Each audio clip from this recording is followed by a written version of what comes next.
Let's bring in our Friday night regular, former Queensland Premier Campbell Newman. Campbell, welcome. Always good to see you. We just heard from Pauline Hanson there, details of this battery manufacturer collapsing in Newcastle. They've been through various governments, Liberal and Labor, $750,000 they were given. But Chris Bowen just seems to keep ploughing on with this stuff.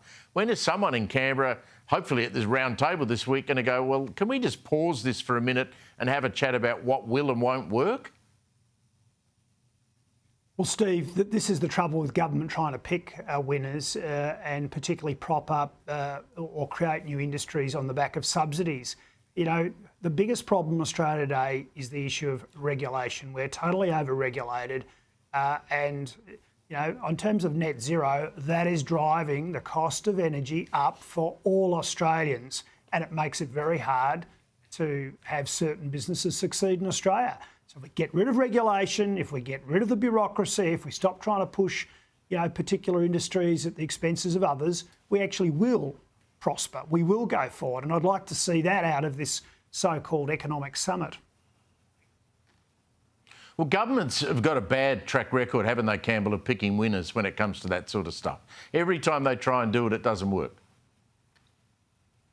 Oh, it is really bad. The track record is appalling. And, you know, Pauline Hanson, quite rightfully, was just talking about some of the things we've seen from this government the last few years. I mean, we look at hydrogen, green hydrogen, which, you know, a lot of money has already been thrown at. Green steel, which seems to be going nowhere. You know, really a low taxes, minimal regulation, government getting out of the way of people who are entrepreneurs is what we need. That would actually see, you know, the real spirits of Australian business rise and would actually get somewhere. But energy costs, Steve, are really a critical problem right now. And I'm going to say it again, you know, Australians need to understand that this net zero caper is costing them every single day now, and prices will continue to go up if we continue on this journey. And it's a journey into hell, mate. You got much confidence about what might come out of that round table in Canberra? I mean, you've been involved in summits and sitting around tables with public servants and people who, you know, are putting their wish list on the table. You're going to have the unions there. You're going to have big business there.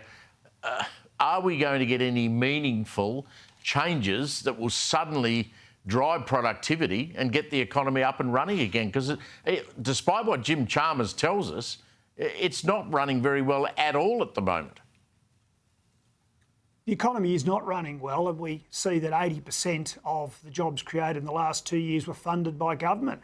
Now, that just shows you the unemployment figures are being propped up by government expenditure, and also, by the way, making inflation last longer than it should have. But in terms of what should come out of this summit, it's again what I've been saying already this evening. It's get rid of the blooming red tape.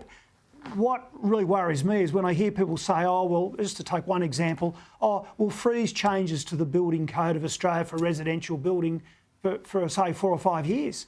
Like, if I was Premier of Queensland right now, what I would do would be pulling out of the Unified Building Code and saying Queensland's going to actually get rid of all this stuff by going alone. We're going to get rid of all the rubbish that's been injected, which is things like universal design and a whole lot of the carbon neutrality stuff or energy saving stuff, and actually let people build their own homes, and that would save colossal amounts of money. That's just one example.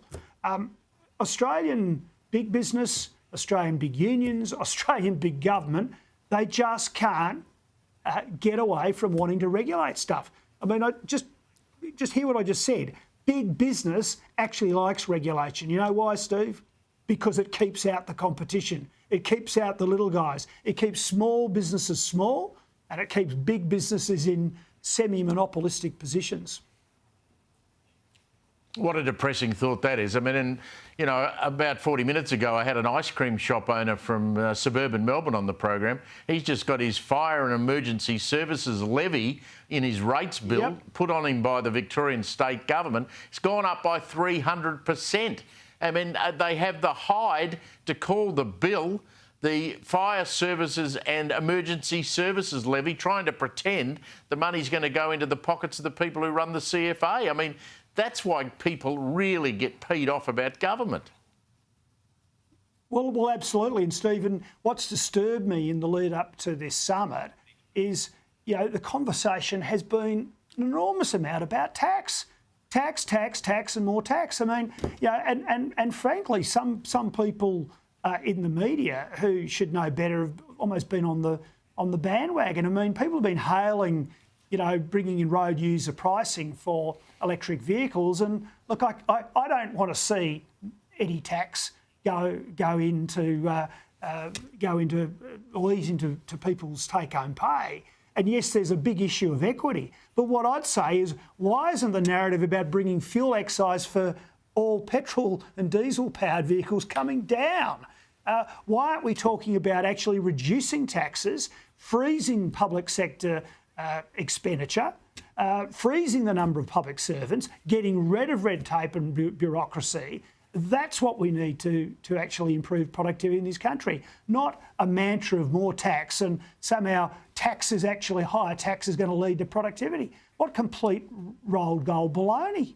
I mean, we should go back to the early to mid-80s where we saw great economic reforms in the United States with Reagan, in the UK with Thatcher, and indeed under Hawke and Keating in the 80s in Australia. That actually gave us decades of prosperity.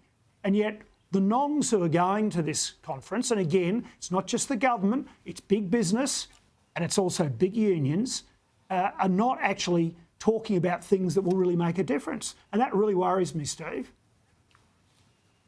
Campbell, you speak far too much common sense. Good to see you, my friend. I'll see you next Friday night.